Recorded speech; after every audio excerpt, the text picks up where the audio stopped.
noite, doutora Isabelle. Muito obrigada por ter aceito o convite. Eu estou muito, muito feliz porque a gente vai falar de um assunto super importante. Eu sei que você é especialista na área, então eu queria te agradecer e pedir para você se apresentar, por favor. Obrigada pelo convite, primeiramente. Estou muito honrada, né, de estar aqui hoje para a gente falar desse tema que eu gosto bastante, né, sobre fertilidade, sobre a idade da mulher nessa relação toda. E eu sou a doutora Isabelle, né, para quem não me conhece. Eu moro aqui no Brasil, né, porque você está aí nos Estados Unidos. Uhum. Eu moro na cidade de Araraquara. Eu sou ginecologista e obstetra. Tá? Então, eu trabalho com a parte de implante hormonal, de contracepção. Eu trabalho também com uma visão um pouquinho mais integral da mulher, né, como um todo, na parte da ginecologia. Então, ajuda as mulheres aí nessa fase pré-concepcional. Eu, quando engravidei a primeira vez, eu tinha 35 anos e a segunda vez 37. E aí muitas pessoas falavam, puxa, que tarde, né? Comparado a alguns anos atrás, que os nossos pais, a geração dos nossos pais começavam com 20 e poucos anos.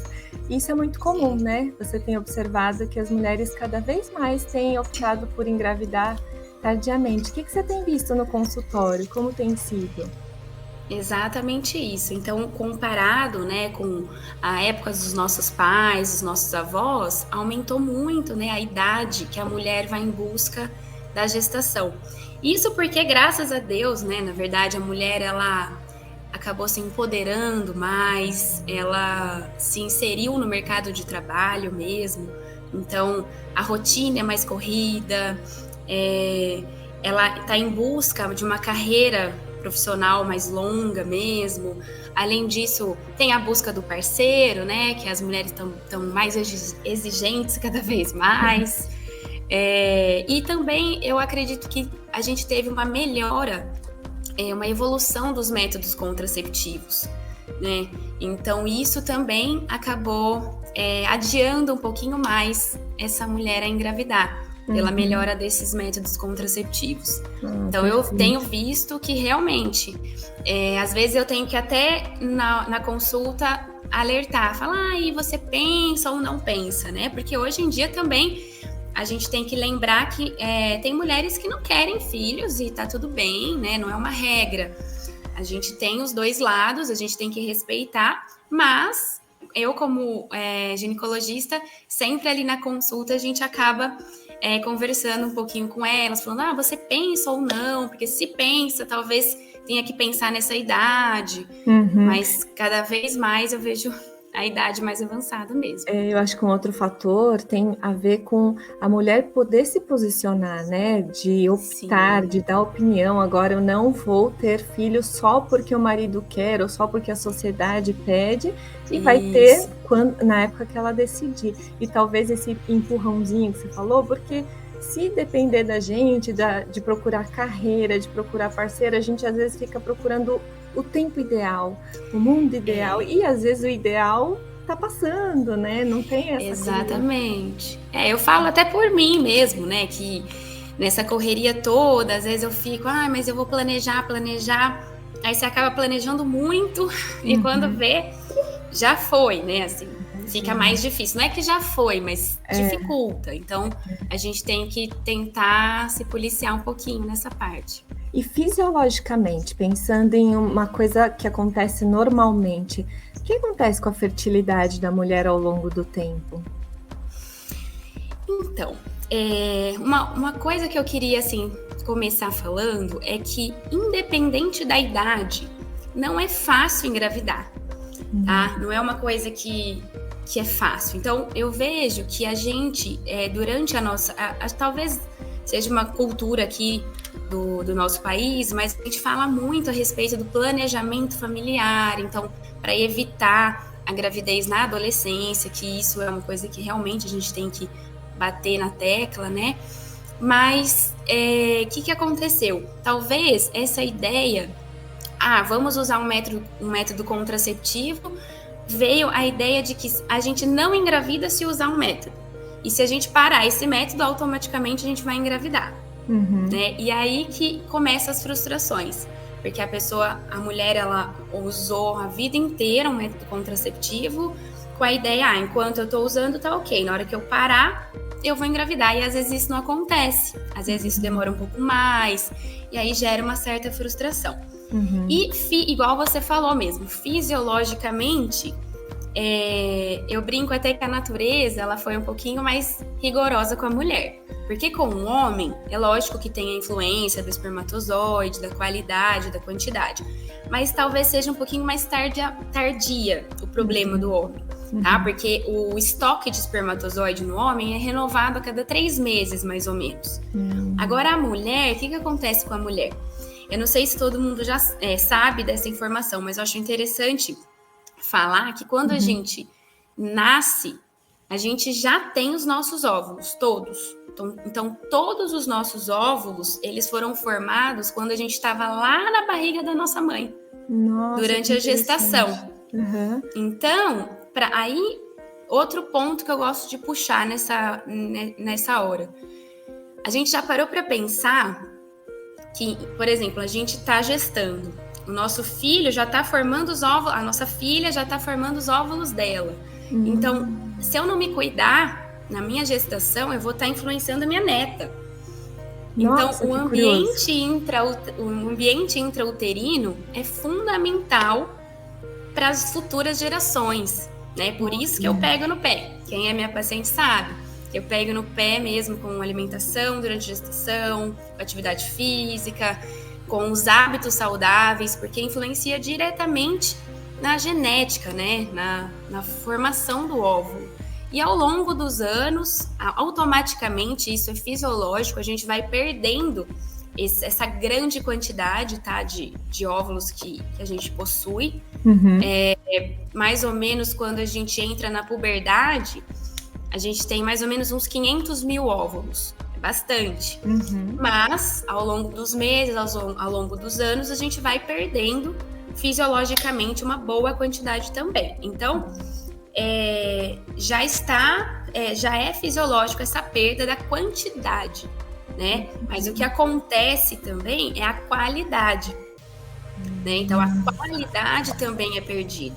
E aí, que é o que eu falo da qualidade de vida, né? Esses óvulos, eles vão se perdendo até a gente chegar na menopausa, que é quando já não tem mais óvulo, a mulher para de menstruar, e aí acabou a produção ovariana. Mas a qualidade, ela a gente tem várias coisas que interferem nessa qualidade do óvulo. Então, os fatores externos, né? Então, uma mulher que tem um mau hábito de vida, por exemplo, tabagismo, um alcoolismo, que se alimenta mal, que não pratica atividade física, que não se preocupa com a sua saúde, tudo isso vai influenciar na qualidade do óvulo, né? Porque o óvulo é um conjunto de células.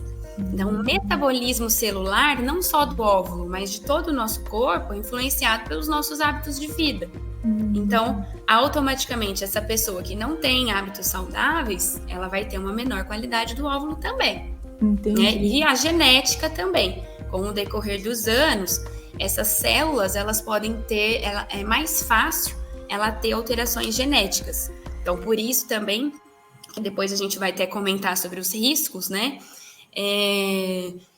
De malformação, porque esse material genético desses óvulos remanescentes, que vão ficando ali por último, não são tão bons quanto os outros.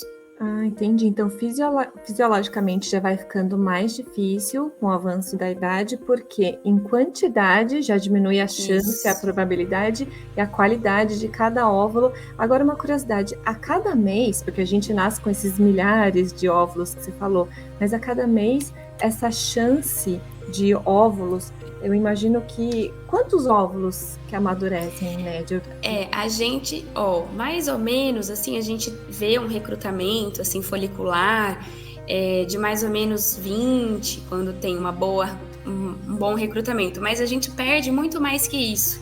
Não necessariamente, entendeu? Então, essa quantidade, ela acaba se perdendo muito grande.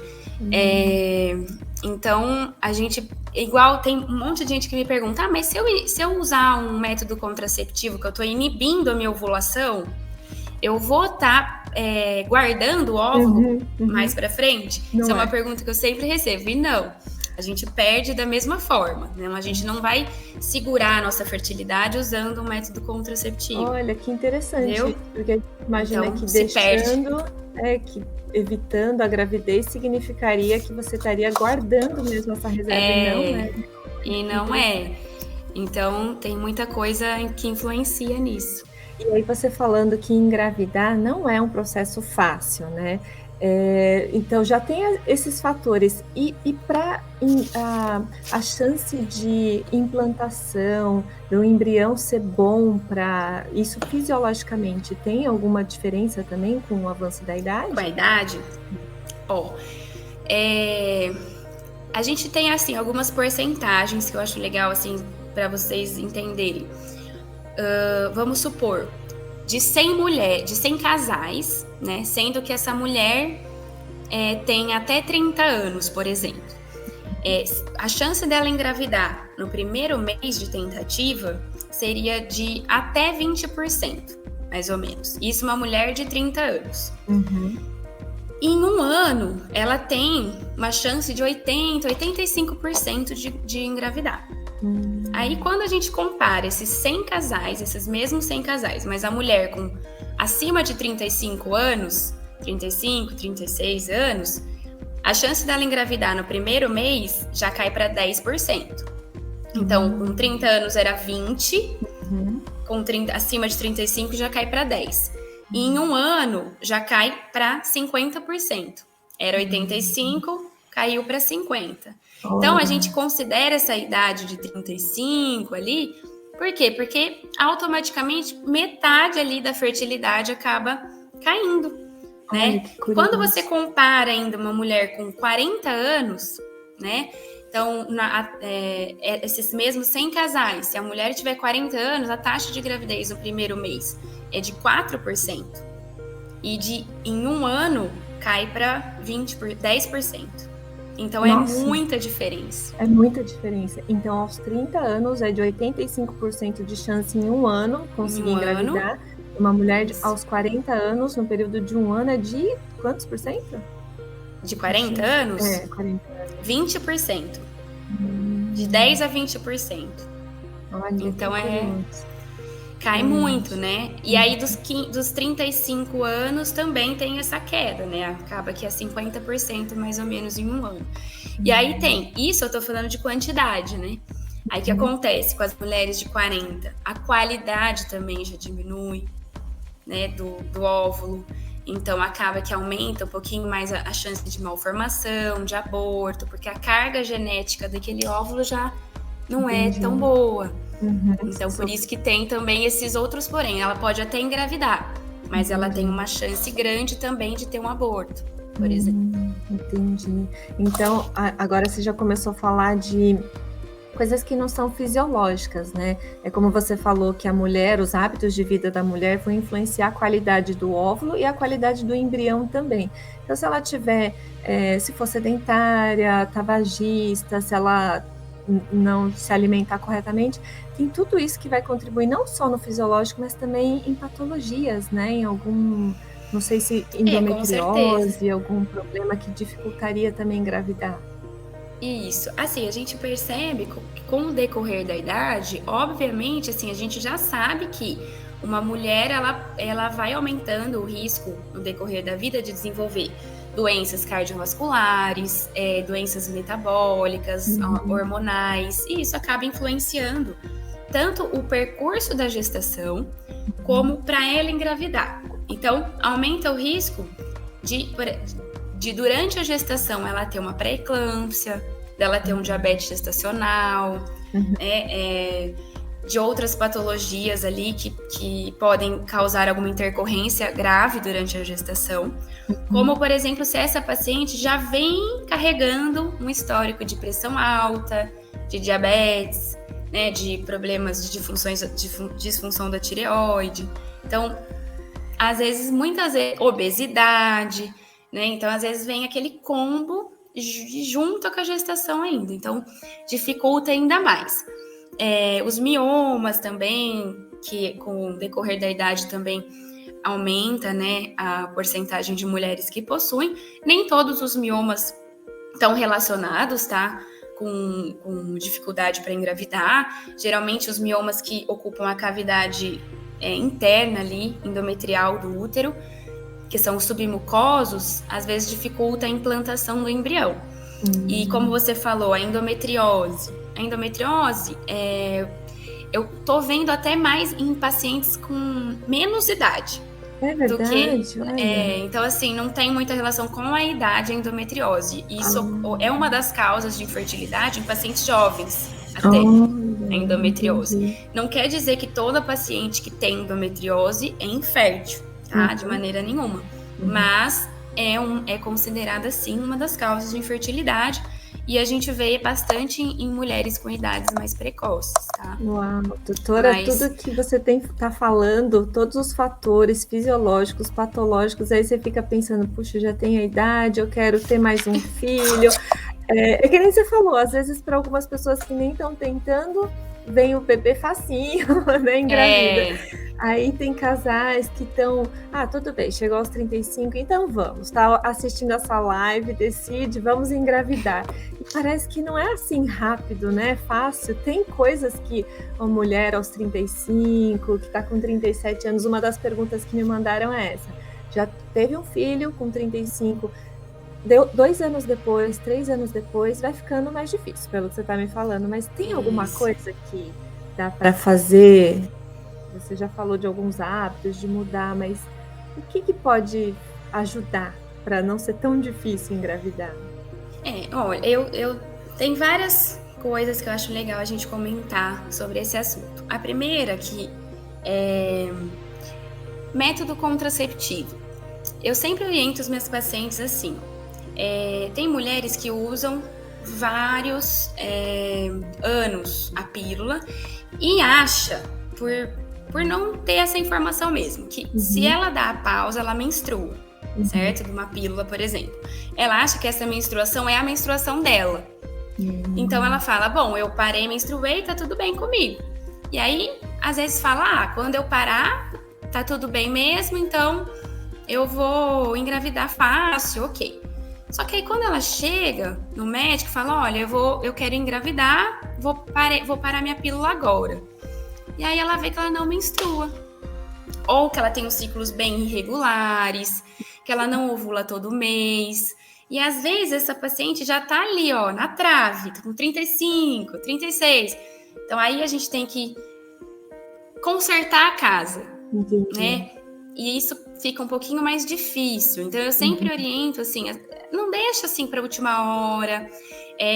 Pense em algum outro método não hormonal que não influencie na sua menstruação, porque enquanto você está usando um método, não é você que está menstruando, o ovário está bloqueado.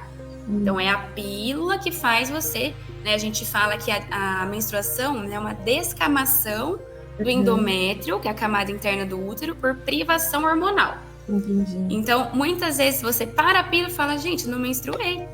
E agora? Aí a gente tem que pesquisar, tem que investigar. Então, já vai se programando. Um ano antes, eu vou no médico, vou fazer meus exames, vou ver se está tudo certo. Isso é uma outra coisa também, que eu falo da programação metabólica. Eu acho que tem a ver um pouco, desculpa, com a pergunta que a Tata Bozelli fez, de como seria esse acompanhamento pré-gestacional. Aí acho que é o que você está falando agora. Eu não tinha visto, mas exatamente. Então, essa programação metabólica, eu sempre oriento fazer pelo menos um ano antes. Porque a gente foi muito assim, na nossa vida, e eu até na nossa faculdade de medicina, na residência, a gente, quando é gestante, usa vitamina. Então, na gestante, você vai usar o sulfato ferroso, você vai usar metilfolato, que é o ácido fólico, e tá tudo bem. Mas, gente, na hora da gestação que você vai colocar a casa em ordem, na minha cabeça nunca fez muito sentido isso. Por que na gestação você usa vitamina e antes você não usa e não pesquisou se você precisa, não precisa? Então eu falo, olha, vai no seu médico, faça os exames, veja se tá tudo bonitinho para você já iniciar essa suplementação, né? A gente sabe que o metilfolato, que era o ácido fólico, é o ácido fólico, mas hoje a gente usa o metilfolato, que é a forma ativa. Então, teve algumas mudanças também. O mínimo que você tem que usar o metilfolato são 3 meses antes da gestação.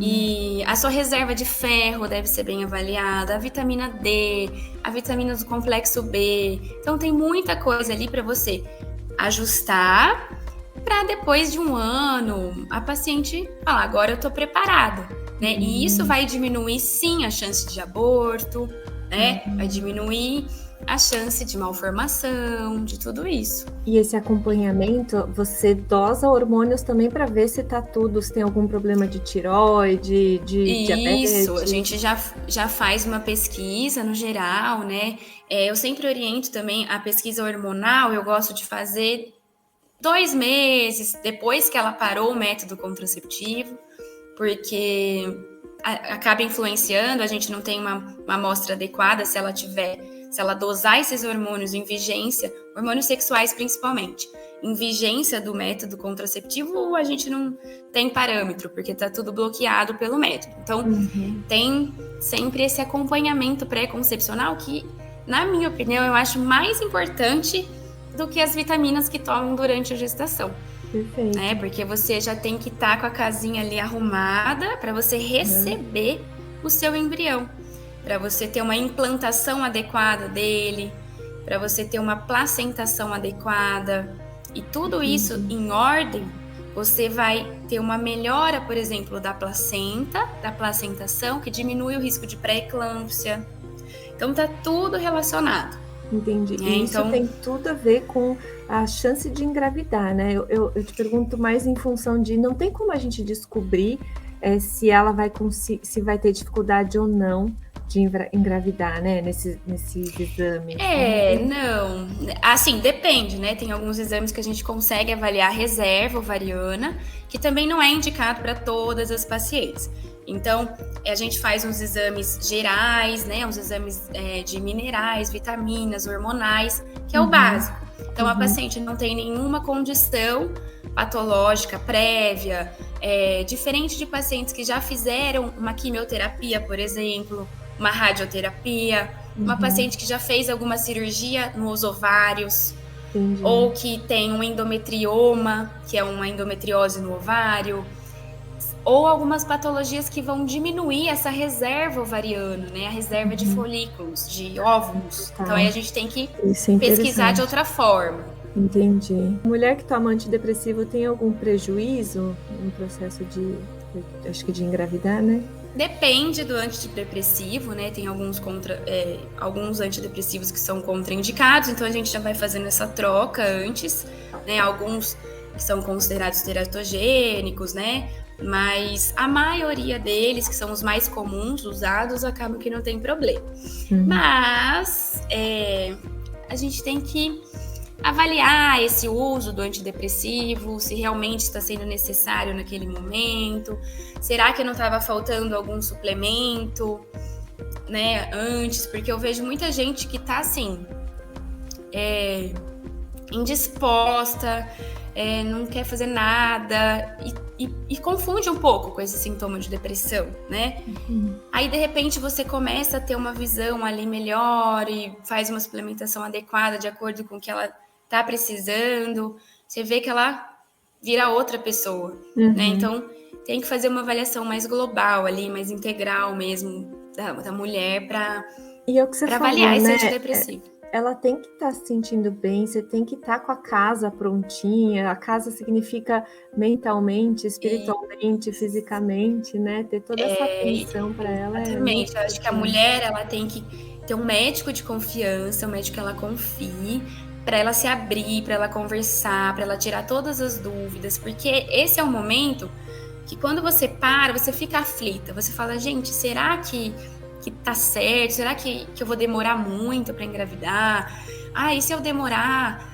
Então, começa a gerar conflitos na cabeça, né? E aí essa alteração emocional, eu já atendi pacientes muito ansiosos que ela chega já, você fica até, você não consegue nem conduzir direito a consulta, porque é muita ansiedade. E isso, o nosso sistema límbico, né, que é o sistema das emoções, está intimamente ligada com a hipófise, né, que que manda o hormônio lá para ativar o ovário. Então, tá tudo interligado. E isso influencia os pulsos do GnRH, que é esse hormônio que eu tô falando, altera a menstruação. Então, tem muita gente que tá passando por um estresse crônico ou uma ansiedade demais, que às vezes fica sem menstruar, né? Então, pra gente...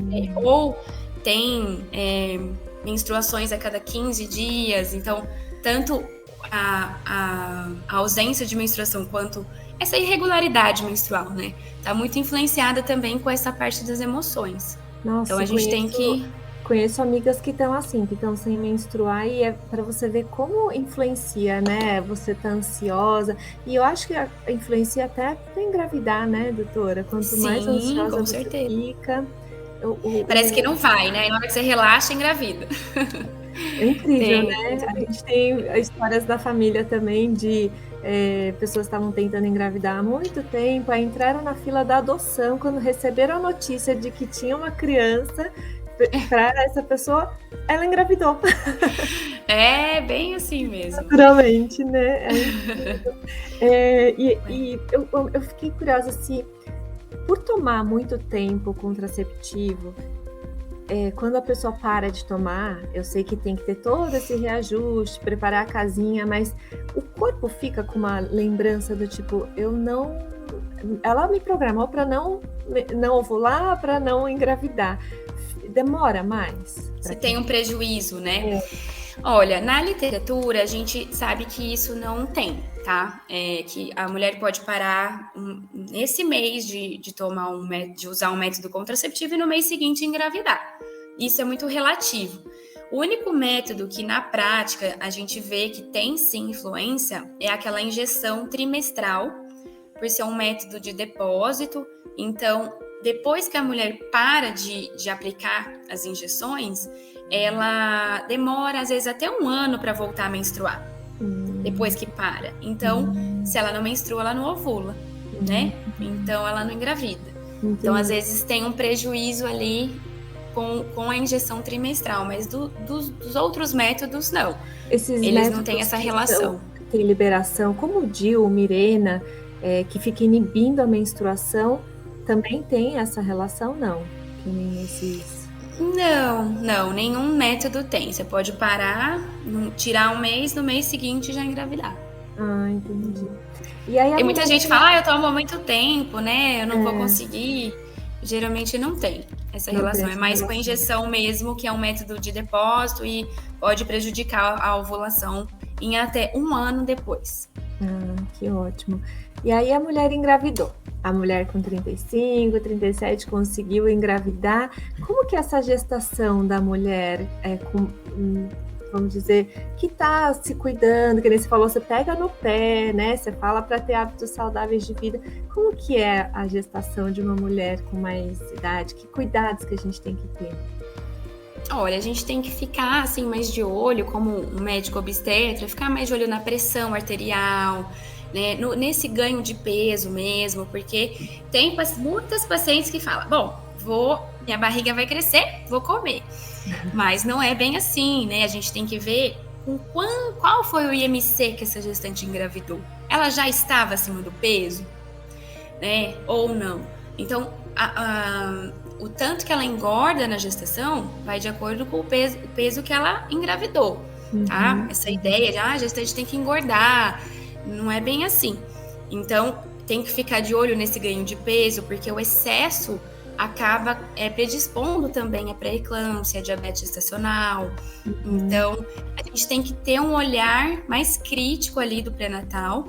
É lógico, com todas as pacientes, mas ficar de olho mesmo nessas patologias. Fazer uma suplementação adequada, né? E ter esse pré-natal mais rigoroso mesmo. Entendi. Em geral, a mulher ganha que o ideal de ganhar de peso? A gente considera assim de 9 a 12 quilos, Mas é uma base, tá? Foi o que eu falei, a gente vai de acordo com o peso prévio. Tem paciente Uhum. que já engravidou acima do peso e que engordou, até emagreceu, às vezes, um pouco durante a gestação. Uhum. Então a gente tem que acompanhar mesmo o peso do feto, né, durante a gestação, avaliar o crescimento do neném. E Mas tem de tudo.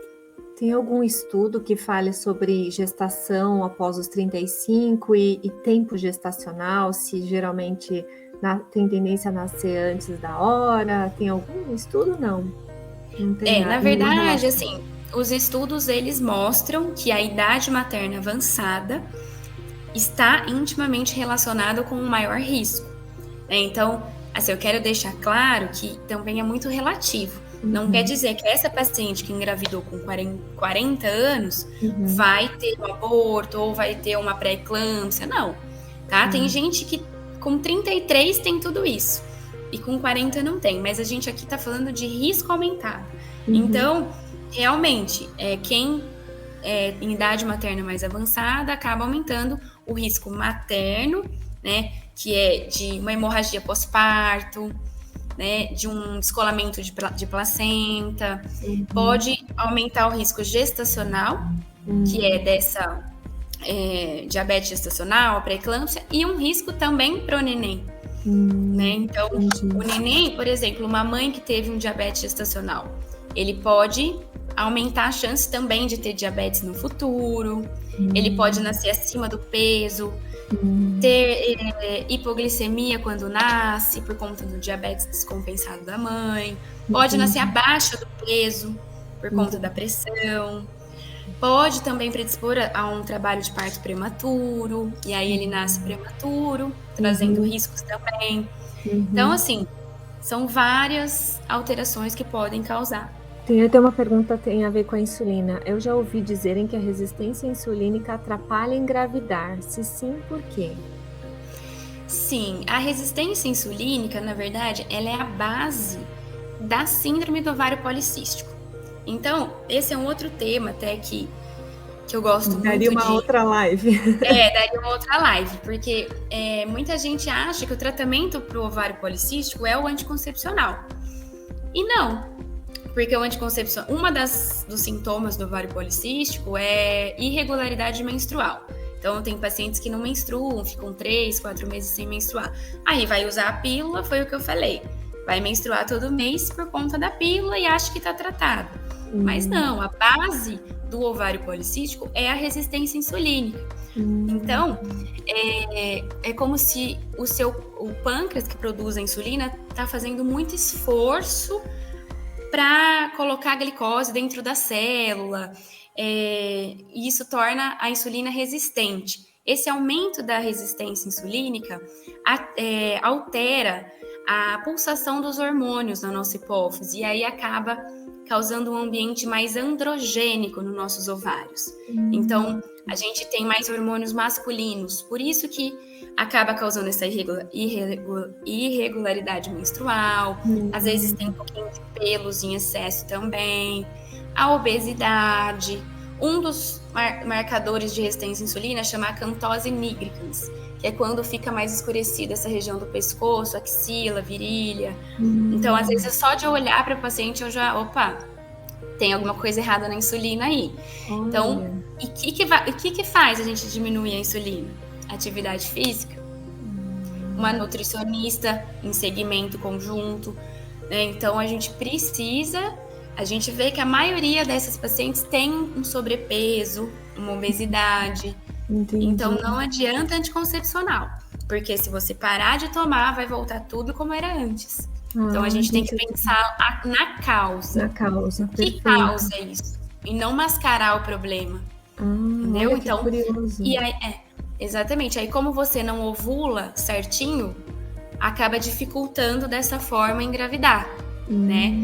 Tem Hum, muita gente que fala, eu tenho ovário policístico, eu sou infértil. De jeito nenhum. De jeito nenhum. Você não é considerada uma pessoa infértil, mas você pode ter dificuldade com a ovulação. E aí pode dificultar engravidar, mas isso é corrigido, mas tá? aí não tem nada de tratamento com relação à insulina, é você fazer atividade física para você ajudar a regularizar a insulina dessa forma, não por É o principal. medicamentos. Isso é o principal, mas existem sim medicamentos que acabam melhorando a resistência insulínica, como a metformina, né, o glifage. Então tem várias estratégias aí que a gente pode, em conjunto, né? Tem alguns outros medicamentos antiandrogênicos que a gente pode ajudar na acne, que às vezes também é um sintoma do ovário policístico, no excesso de pelos.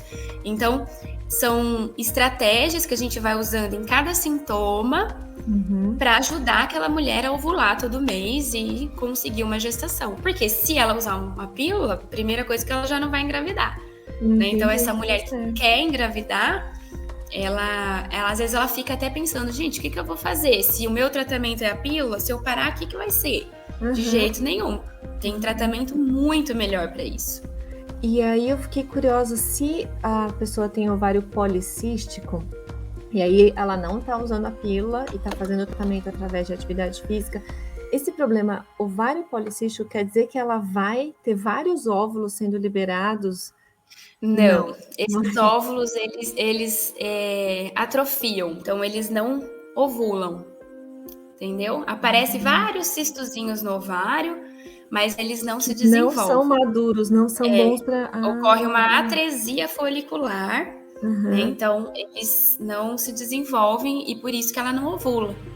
Né? Então aí causa todo esse distúrbio metabólico e essa dificuldade aí na gravidez. Nossa, doutora, porque parece que é muito comum, né? Eu ouço entre as minhas amigas que muitas têm ovário policístico, algumas falavam, vai demorar mesmo para engravidar porque eu tenho isso, meu médico me fala isso, e olha, e é mesmo comum, né?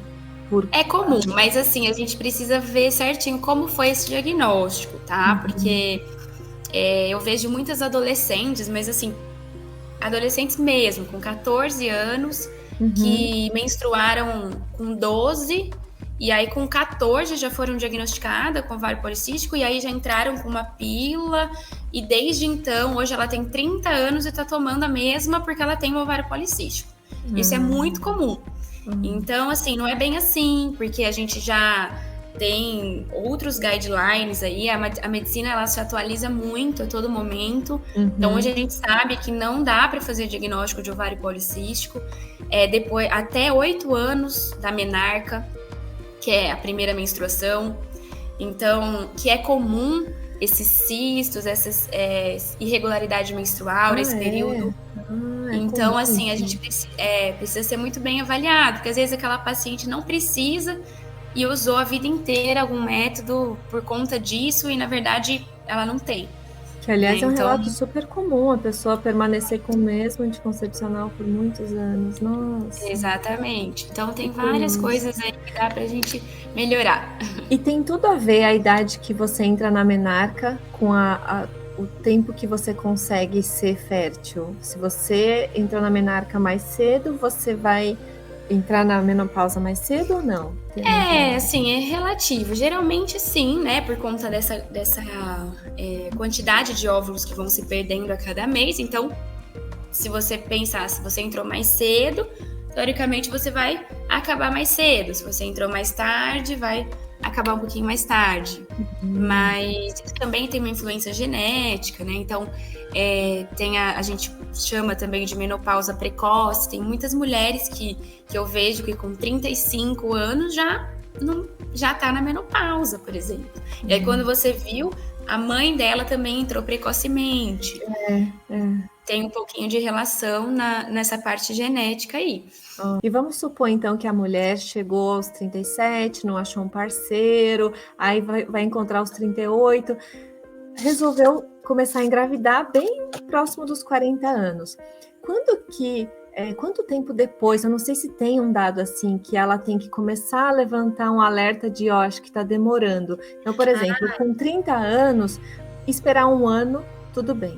Isso. Mas com 40, quanto tempo ela deve esperar? Exatamente. Então, isso é uma coisa muito importante, que é uma informação que todo mundo tem que ter. Então, o que a gente faz, né? A literatura médica, ela fala que mulheres a infertilidade, né? É a ausência de menstruação, é a ausência de gravidez em um ano, tendo relações sexuais frequentes, né? Sem nenhum método contraceptivo. Porque também tem o caso da mulher que, por exemplo, o marido viaja e vem 2 vezes por mês. Fica complicado, porque a gente tem um período fértil ali, né? Então, não é qualquer momento que a gente vai engravidar. Então, por isso que a gente tem que classificar isso durante a consulta. Tá. E aí, a gente recomenda que até os 35 anos, a mulher ela pode ter 1 ano de tentativas espontâneas. Tá. Passou de 1 ano, ela já merece uma investigação. Então, aí já começa a pedir uns exames mais...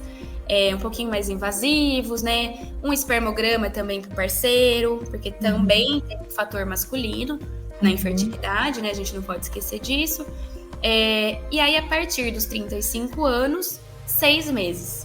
Então, 6 meses de tentativas, a gente já começa a pesquisar e investigar. A gente não deixa esse tempo, né? Perfeito, a partir dos 35 anos, então, Isso, deu 6 meses de tentativas, 40 anos também, 6 meses, ou aí já até diminui um pouco? Aí a gente vai da conversa, né, da anamnese, a gente vai, se a pessoa tem algum problema que interfere nessa fertilidade, a gente pode até começar já, ou se ela já teve uma história, eu tentei lá atrás, não consegui, então é muito ali da conversa com o médico, mas a literatura recomenda que a partir dos 35, 6 meses de tentativas espontâneas para depois investigar. Entendi. Agora, esse período você avisa antes, por exemplo, porque eu imagino alguém que está com 37, resolveu engravidar, porque se você já falar, olha, daqui 6 meses, se você não engravidar, você volta aqui, a pessoa já fica, tipo... né? Fica na verdade, exatamente, porque aí é uma pressão a mais, ela já tá pressionada. Então, eu sempre assim, a gente faz toda essa pesquisa que eu falei, eu passo toda a suplementação para ela e falo, daqui 6 meses eu quero te ver de volta. Tá, perfeito. E aí, vamos ver, ou ela vai vir grávida, ou ela vai vir falando que não tá grávida, daí a gente... Perfeito, que continua a investigação, né? A pressão porque é um momento complicado. E fica uma pressão já social, a família cobrando o filho, né? E ainda passa um mês já em nada. Exatamente, é a sociedade. Eu falo que a sociedade, ela piora a situação, porque aí você passa na rua, vê uma amiga, mas você não vai ter filho, não? Mas, nossa, você não quer ter filho? E fica aquela coisa na cabeça, né? Às vezes ela tá tentando, ou muitas vezes ela conseguiu engravidar e sofreu um processo de aborto. Verdade. E tá nessa fase, tá chateada, aí vem essa pergunta. Então, é difícil abordar isso com uma pessoa que você não tá tendo contato diário, né? Às vezes você não sabe, mas essa pessoa acabou de ter um aborto. É verdade. Às vezes as pessoas nem perguntam por mal, né? Porque gostam da pessoa, quer estar curioso, mas naquele momento acontece. A Carol tá falando que elas deveriam ser mais sensíveis com esse assunto, porque é o que você falou, a gente nunca sabe o que a pessoa tá passando, se tá tendo dificuldade, se decidiu que vai engravidar. É tão difícil isso, né? É um tema muito delicado, né? Que às vezes a gente meio que banaliza, sabe? Fala, tá tudo bem. Mas a gente não sabe como isso repercutiu na vida daquela pessoa. Então, talvez a gente tenha que pensar um pouquinho mais antes de fazer esse tipo de pergunta, né? Tem pessoas que passaram por histórias muito, muito tristes, que nem sempre tem um desfecho obstétrico também bom. Então, é uma coisa muito delicada. A gente tem que ir com calma e com certeza para não piorar a situação, né? É verdade. E como você falou, engravidar não é uma coisa fácil, né? Não é matematicamente, você só junta o óvulo com o espermatozoide, pronto. Não é assim. Exatamente, né? Não. Tem muitas coisas que influenciam, às vezes acontece até de ocorrer isso e acabar que não deu certo e já nem ter atraso menstrual, o paciente nem viu que engravidou. Isso acontece também. Então, por conta dessa que eu falei, os óvulos eles vão envelhecendo, né? Então, às vezes, a carga, o material genético ali deles já não estão tão bons, e aí acaba que tem esse maior risco mesmo de abortamento, que é a principal causa de aborto hoje em dia, né? Que é alterações cromossômicas, não é nada que a mulher faça de errado. É isso que também o aborto é uma coisa muito delicada de se falar. Então, da gente mesmo, obstetra, também ter essa sensibilidade, porque infelizmente é muito comum. Então, a gente vê demais, mas a gente não pode também banalizar isso, como se fosse uma coisa normal, né? A gente tem que ter essa sensibilidade na hora de dar notícia, porque é aquela pessoa, aquela determinada pessoa estava passando por isso no momento. Naquele então, assim, momento, com todo o histórico, tudo que ela está passando no momento. Né? E infelizmente é muito comum. Então, por exemplo, uma paciente de 30 anos, a chance de ter um aborto é de 10 a 15%. É muito alto. Imagina uma de 40%, praticamente 50%. É verdade. A mulher resolveu, eu vou adiar, eu quero saber de alternativas de congelamento de óvulos, né? Então vamos lá. O congelamento de óvulos eu acho muito interessante, é uma opção que entrou muito bem nessa, o que a gente estava conversando, né? Da mulher em busca da carreira profissional e adiando cada vez mais. Então foi excelente essa opção. Não tem uma idade máxima, tá? Para fazer o congelamento.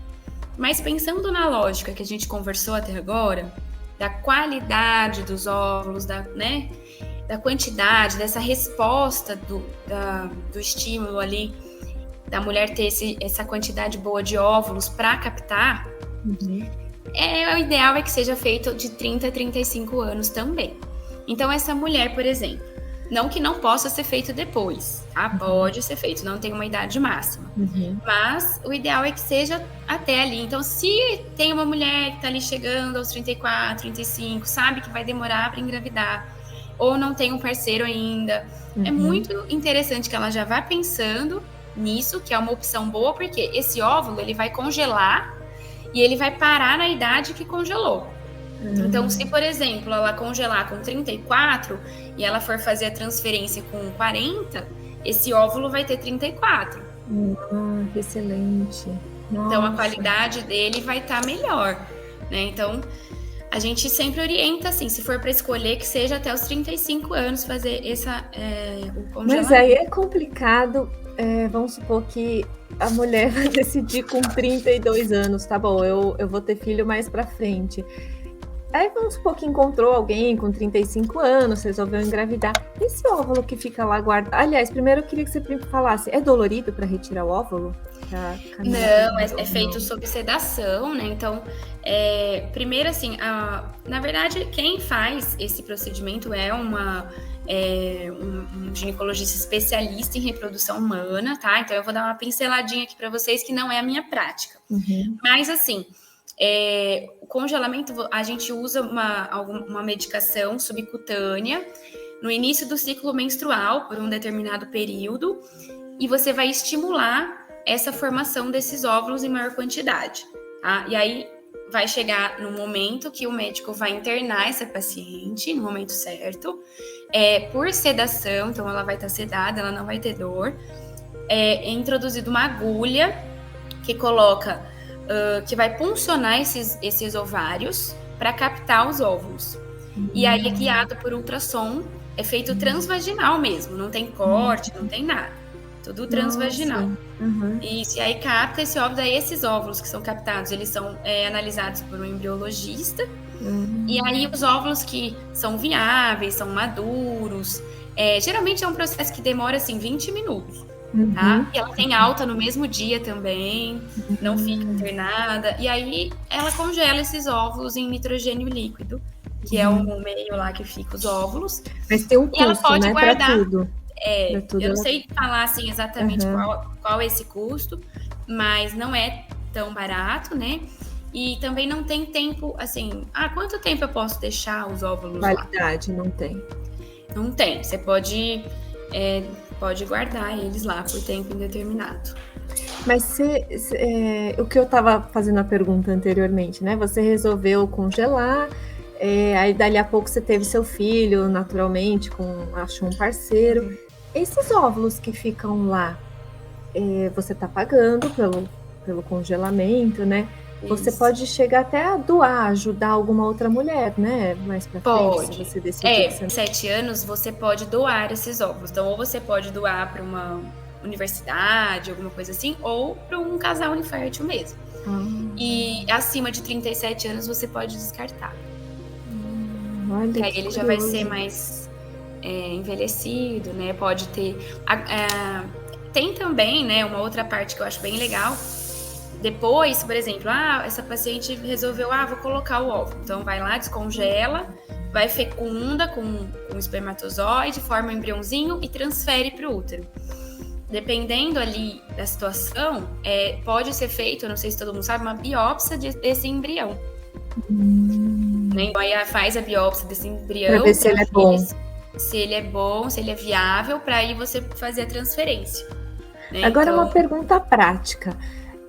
Todo embriãozinho, né, que se forma com esse óvulo congelado vai virar uma gravidez? Porque eu fico me perguntando se a mulher decide, ok, com 30 anos, aí congela óvulos, ela vai ter certeza de que vai engravidar? Não, né? Não é certeza. É uma taxa mais ou menos de 60% de chance de gravidez. Então é maior do que ela com uns 40 anos. Exatamente. Então, por isso que vale a pena, por isso que a gente está estimulando cada vez mais esse processo, porque é um processo simples para a mulher, indolor, não causa muitas complicações, internação, nada disso, e melhora muito a taxa de gravidez, né? Então, a Cris pergunta sobre congelamento de óvulos aos 40, se vale a pena, né? Porque você citou que o ideal seria até os 35. Assim, é o que eu falei, não tem esse limite, né? Pode congelar? Pode. Mas talvez essa taxa de 60% seja menor, né, pela qualidade do óvulo, porque ele vai ter 40 anos, né, quando você congelar. Entendi. Então a gente já viu lá que ele já diminui bastante a qualidade, talvez também essa resposta, a mulher não consiga ter muitos óvulos viáveis, né, por conta disso, e aí dificulta mais. Então são várias coisas que influenciam. Interessante. Agora, para terminar, eu queria que você fizesse assim, para a mulher que está com mais de 35 anos, para deixá-las tranquilas sobre esse processo de fertilidade, a gravidez após os 35, porque a gente não quer que elas saiam com a impressão, né, que a gente falou de... Não desistem, gente, não é para desistir. Né? Exatamente, não é para desistir. O intuito da nossa live foi mostrar que tem maior risco, né? Que talvez quem está pensando em adiar por alguns motivos, pense 2 vezes, saiba desse método de congelamento, que é uma coisa muito boa também. E não desista, gente. Tenta se cuidar, tenta fazer o que você pode. Eu sempre falo isso. Nunca deixe para deixar de fazer o que você mesmo, né, tem essa capacidade. Por exemplo, o que eu falei do estilo de vida, isso, gente, talvez seja o mais difícil, porque é o que depende da gente. Então, não é um remedinho que a gente vai tomar e pronto, tá tudo bem. Não, a gente tem que se esforçar. Então, talvez eu sempre falo que é o tratamento número 1, mas é o mais difícil de todos, porque não tem mágica. A gente tem que fazer. E isso já, por si só, vai melhorar toda essa qualidade do óvulo, né? Lógico que a quantidade não fica muito na nossa responsabilidade, porque é um processo fisiológico. Mas o que a gente pode fazer, a gente tem que fazer. E não pode desistir, né? Tem que ir atrás também, não pode ficar lá de braços cruzados esperando um dia engravidar. Não. Passou dos 6 meses, acima dos 35 anos, vai no médico, busque informações, converse com ele, faça exames, pesquise, né? Não deixa vou tentando. E o médico que ela deve procurar é a própria ginecologista ou já procura algum especialista em reprodução? Não, nesse caso, né, no início, ela pode sim procurar um ginecologista que vai fazer os exames iniciais. Se logo nos exames a gente já detectar alguma alteração que tem que ser por reprodução, a gente encaminha, tá? Mas tem coisas que... E lembrar também, gente, muitas das causas a gente não acha causa, tá? Então, a gente pode até achar, por exemplo, das taxas de infertilidade, 35% é o fator feminino. Existem vários, né? Tem o fator tubário, tem a anovulação, várias coisas para a gente pesquisar. 30% fator masculino, mas 15% a gente pesquisa e não acha nada. Então tem gente que fala, ai, nossa, eu tentei, eu tô pesquisando, não acho nada e não engravido. Infelizmente tem a infertilidade de causa não aparente, que corresponde a 15%, e aí a gente também indica a reprodução. Entendi. Então, puxa. Tem bastante coisa, mas assim, é o que eu falo, gente, não pode deixar, né? A gente tem que saber dessa fase de 1 ano até 35 anos, depois dos 35, 6 meses, e sempre ir no seu médico, saber certinho como que tá seu ciclo, tirar suas dúvidas, pra dar certo. Perfeito. Tem uma perguntinha, acho que é a última, vamos lá. Tenho 35 anos, quantos óvulos fecundados eu posso transferir? Olha... essa é uma pergunta um pouquinho mais específica para essa parte de reprodução, tá? Que não é a que eu faço. Mas, se eu não me engano, teve uma resolução... Antigamente não tinha muita regra. Você podia pôr 4, transferir 4 embriões, e aí acabava aumentando a chance de gestação gemelar, trigemelar, e isso é uma gestação de alto risco, né? Então, saiu uma resolução, não sei se foi ano passado ou esse ano, eu acho que foi esse ano, que não pode mais. Tem que ser no máximo 3 embriões, no máximo transferir 3. E se os embriões tiverem passado pela biópsia, que foi o que eu falei, aquela biópsia do embrião, aí sabe que ele é viável, então aí tem que ser no máximo 2. Então isso vai de acordo com essas regulamentações da parte não de acordo com a idade, não tem de acordo com a idade. Não, eu acredito que não, tá? Mas isso a gente pode perguntar para uma especialista para ver se eu não tô falando besteira. Mas eu tô achando, Isabelle, que você vai ter que voltar uma outra vez pra gente falar de métodos contraceptivos, de formas tem muita coisa, né, para falar, que a mulher, é mulher, né, gente? A gente precisa saber de tudo isso, tem muitos tabus aí, tem coisa que antigamente usava, que hoje já não usa mais. Então, tem muita coisa nova aí que a gente precisa de informação, né? Uma mulher bem informada, não tem coisa melhor, né? E o que você falou também de se cuidar, eu acho que independente de você estar tentando engravidar ou não, é para sempre, né? É um hábito que a gente tem que ter. Com certeza. Igual que eu falei, as células do ovário têm esse metabolismo celular, mas de todo o nosso corpo. Então, a gente precisa cuidar das nossas células, né? Do nosso metabolismo, para a gente envelhecer com saúde, né? E não deixar as doenças tomarem conta. Eu falo que eu gosto de praticar a medicina de não tratar a doença.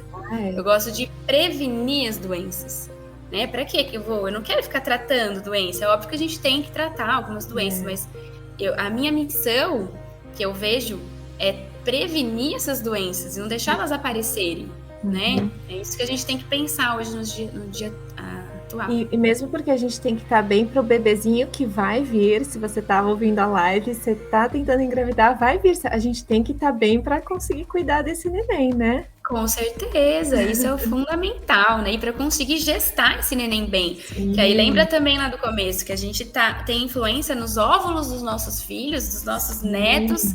Então, são gerações ali que a gente tem que tomar, a gente que tem responsabilidade, né? Nossa, então, fantástico saber disso, eu não sabia que a gente influenciava os óvulos das filhas.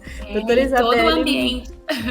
Olha, muito obrigada, eu adorei demais. Agradeço as pessoas que participaram, mandaram perguntas, que estiveram presentes. Muito obrigada a todo mundo e doutora, muito obrigada. Muito obrigada a todos. Eu vi que entrou um monte de gente, fiquei muito feliz pelas perguntas também. Se tiverem alguma dúvida, qualquer coisa, pode me mandar, tá, gente? Eu respondo ali no inbox. E muito obrigada, Má, pelo convite. Fiquei muito feliz. A gente vai marcar alguns outros temas aí, que foi bem legal o nosso bate-papo. Já deu mais de 1 hora, quase. E nem percebeu. É verdade. Muito obrigada, então, doutora, novamente. A gente marca uma outra live. Pessoal, muito obrigada e boa noite para vocês. Tchau, doutora. Tchau, gente. Pessoal. Obrigada. Beijo pra todos. Boa noite. Beijo.